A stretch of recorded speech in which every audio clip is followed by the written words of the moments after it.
Today I hear a lot of the mythic theory, so I just want to address the mythic theory directly.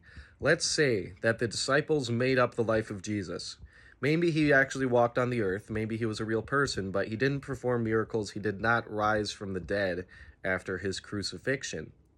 Let's say that the disciples were just making all this up for whatever the motive was. Would it be fame? Would it be, fortunes and richness? Would it be power? Would it be being exalted? What would it be?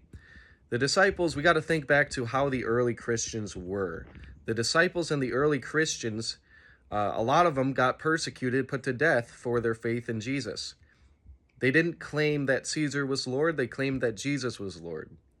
So they got the option, claim Caesar is Lord, otherwise hold to the fact that Jesus is your Lord, and be unalived. So a lot of them chose to be unalived. And these Christians, these early Christians, were not the people that were unaliving others. They were not unaliving people for being witches and burning them on stakes. They were not unaliving people for any sin you want to mention. They were growing the church. They were the first early followers of Jesus, and they followed him as well as they could. Not very well, but as Paul pointed out in several of his letters, but they tried to follow him. And the fact of the matter was, they didn't have the power to basically persecute other people. They were not looking to persecute other people. They were being persecuted themselves. So let's say the disciples just made up the myth of Jesus and they added all these genius ethics to it. Maybe Jesus actually taught them. But they added to the teachings. They added to it this New Testament. You got to understand, the New Testament is still a foundation that teaches that there is neither Jew nor Gentile. That means there's neither the people, the chosen people of God, nor people outside of the chosen people of God. There is neither free nor slave.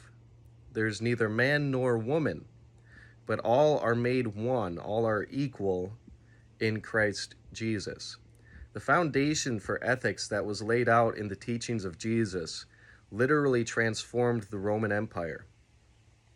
And it changed it for good. It ended a lot of really nasty practices, or at least it started the trend for Christianity, which was putting an end to all the nasty practices that the Roman Empire was doing.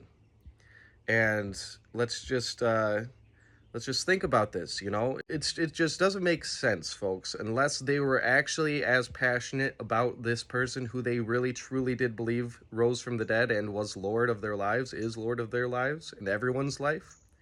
If they didn't have that sort of motivation, then I don't think they would have done it, because it would have been a crazy move to start this whole movement of genius ethical teachings in light of a very unethical Roman Empire. So their motive was the fact that they saw Jesus risen from the dead, and they believed that. And I think all the evidence points to that being a fact. Stay blessed, everybody. God really loves you.